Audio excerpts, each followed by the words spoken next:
Good morning to all of you. Dear students, this is your next application related to the school living certificate. Related to the school living certificate. If you are a new user or a new student, then you should subscribe this channel.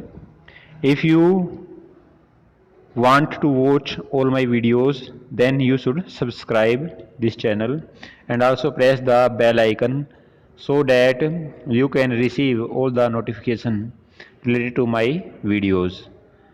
So let us start this video. Write an application.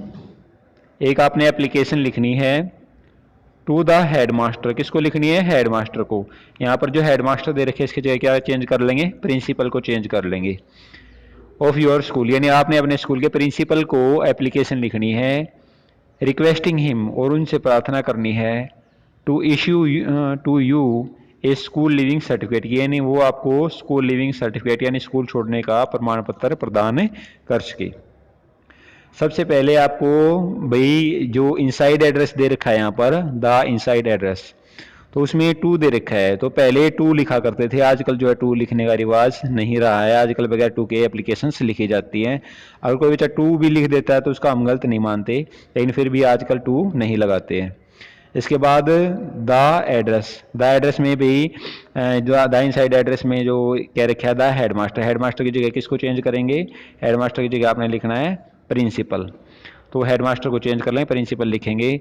इसके बाद government high school, तो government high school की जगह क्या करना है? आपने अपने स्कूल का नाम चेंज कर देना है, जो आपके स्कूल का नाम है वो आप यहाँ पर लिखेंगे। आप जिस भी स्कूल में पढ़ते हैं वो नाम यहाँ पर आप चेंज कर देंगे। जैसे मान लो कोई बच्चा आर्य सीनियर सेकेंडरी स्कूल में पढ़ता है और ये जगह कहाँ पर है? ये जगह है पानीपत में, तो वो बच्चा इस तरह से अपने स्कूल का नाम गवर्नमेंट हाई स्कूल की जगह अपने नाम को चेंज करेगा यहाँ पर अपने स्कूल के नाम को, तो क्या लिख देगा?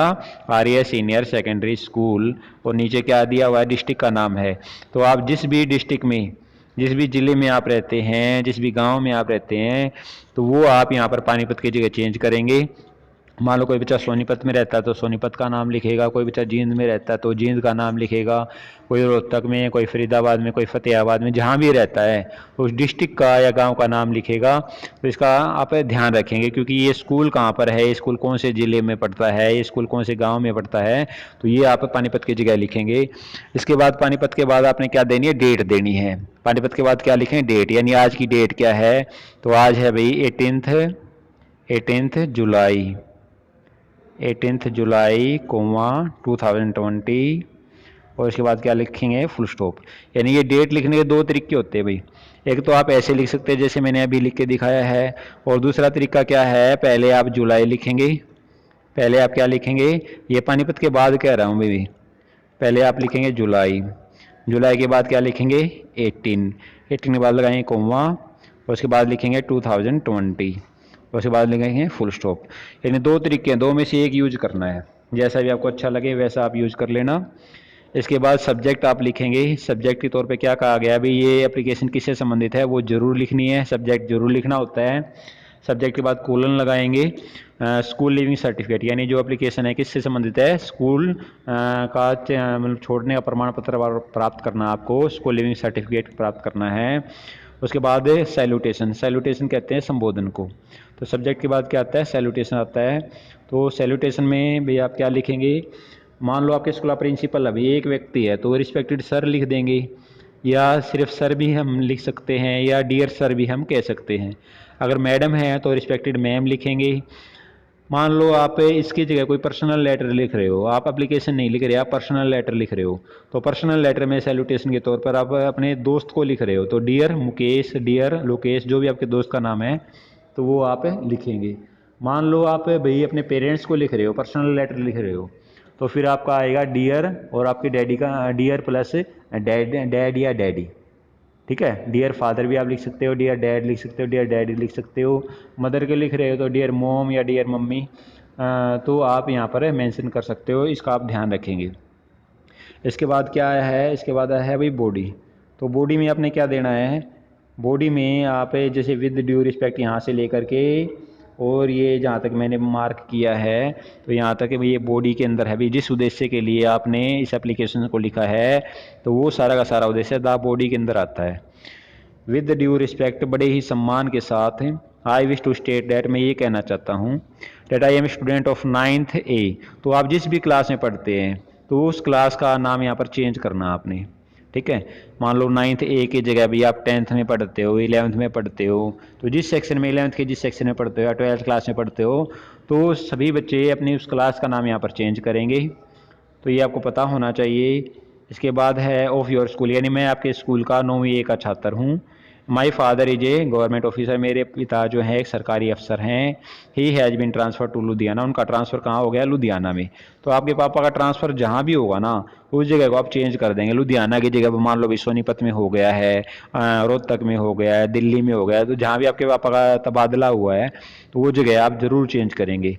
आई can not stay at here alone, मैं यहाँ पर अकेला नहीं रह सकता, मैं यहाँ पर इस जगह पर अकेला नहीं रह सकता। I can not stay at here Elon.